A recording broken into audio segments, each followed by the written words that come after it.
What's going on, guys? Welcome to another episode of Dark Souls 2 PvP. This time we're back at it on the Burg, and I'm experimenting with a various amount of things, including dual-wielding poison katanas. I have been practicing with them on various PvP elements and monsters, and just to see how good they actually were. I know that if you look at poison arrows, that's something that I have relied on PvE wise to get myself through the game in a number of occasions. Poison arrows do 300 poison damage according to the stat menu. So when you take that into effect, it roughly takes me on most occasions to use 4 arrows to poison my target. So if we can go by this presumption that 4 arrows equals 300 poison damage, or 300 poison damage arrows equal pretty much 4 shots in to poison your target, then we can kind of use that to judge other means when it comes to poison on other weapons. So what I did was I went and got myself the Manslayer, being that it's a katana and it has poison built in, and I was pretty excited about that. Then I realized when you up the weapon, you actually receive 100 poison damage on that weapon.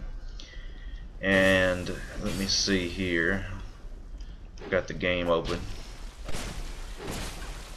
The Manslayer, yes, 100 poison damage, and if you have 40 dexterity, you receive a 68 bonus. Now on your stat menu it says poison bonus 133, but somehow that turns into a bonus of 68. So now I've got 168 damage on my Manslayer. So 168 damage on my Manslayer compared to 300 on my arrows. We're looking at roughly, we'll say half. So it's going to take 8 shots to poison my enemy. 8 shots. That's a little too much PvE and PvP for me. So I went and made myself, and look, I've got it open right here, a poison Uchikatana plus 10. Alright, a poison Uchikatana plus 10 has 140 poison damage and receives a 69 stat bonus from your 40 dex. So that is roughly 209. Now 209 is a little better than 168 or whatever the Manslayer had. However, it's still not enough, especially since the poison Uchikatana does no damage hardly. I mean, with 40 dex you got a scaling of EB, and your max damage on the katana itself is 154. So we're looking at, low damage output, and probably you're not going to poison your enemy anyways, especially when it comes to PvP and you think about people's resistances and such. So, and I don't know if you've noticed yet in some of the matches here, I have been poisoning people. I haven't really been paying attention, but I know there's a few people when I was doing these matches that I did poison, and that's because I thought about going dual wielding. The Manslayer in the right hand is powerful enough to be used as a primary weapon if it's a katana. All the katanas are so similar. There's not really a katana that just sets itself apart from everything else. I've upped every katana except for the black steel katana, which is probably could be the weakest. I'm not sure. I think it caps out of a damage of like 190, even though it has an S ranking in dex. It still doesn't go as high as the other ones. But I've got the washing plow, the chaos blade are the highest damage ones. I've got 20 strength and I've got 40 dex. So the berserker blade plus 5 gives you DB scaling, caps out at 240 damage for the weapon, and you get 86 bonus damage for 20 strength and 40 dex, which makes your damage 326 for the berserker blade. The dark drift, which is A scaling and dex, this weapon caps out at 230 base damage and it gets a 70 stat bonus for being A in dex, so it caps out at 300. Now I can say that the Dark Drift is only 3 pounds, and it can go through shields with its R2, so it's got its own uses. Now we go on to the Manslayer, which the Manslayer is EA strength dex, 230, caps out at 230 damage, and receives a bonus of, appears to be 82, which brings the total damage up to 312. So Dark Drift 300, Manslayer 312, and Berserker Blade 326.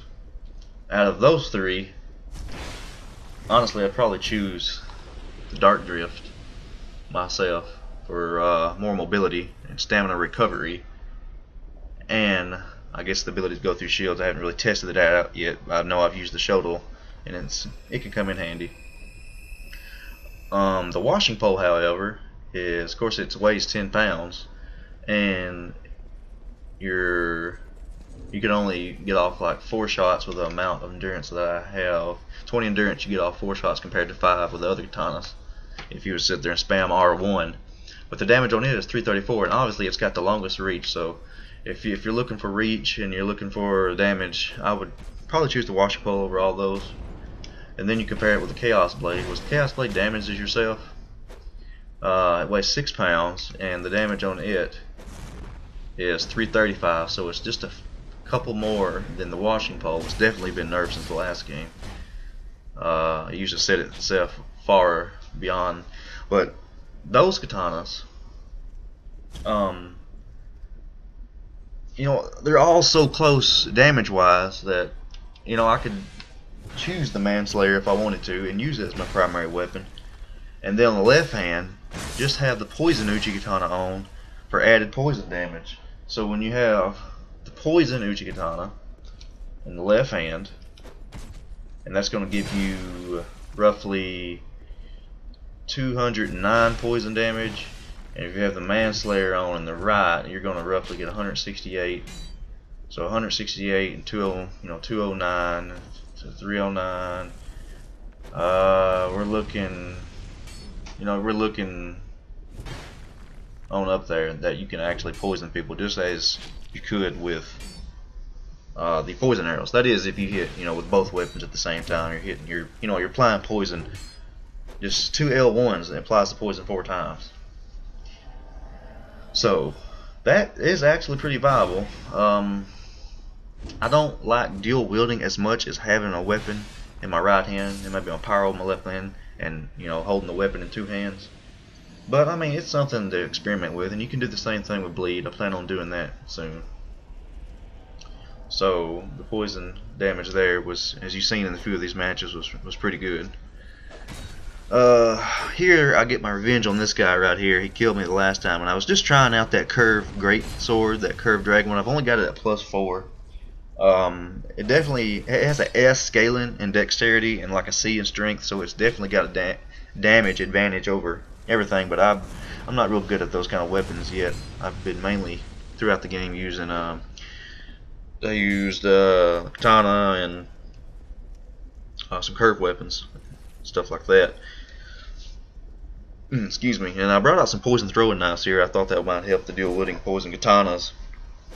And I tell you, they're useful in a way that sometimes you can interrupt people's spells. Like from a long distance, you throw it and you can see them, you know, casting some crazy bullshit at you, and you kind of just interrupt their spell a little bit.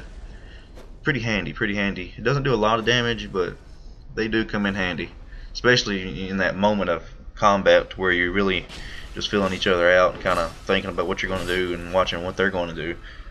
So I don't know though.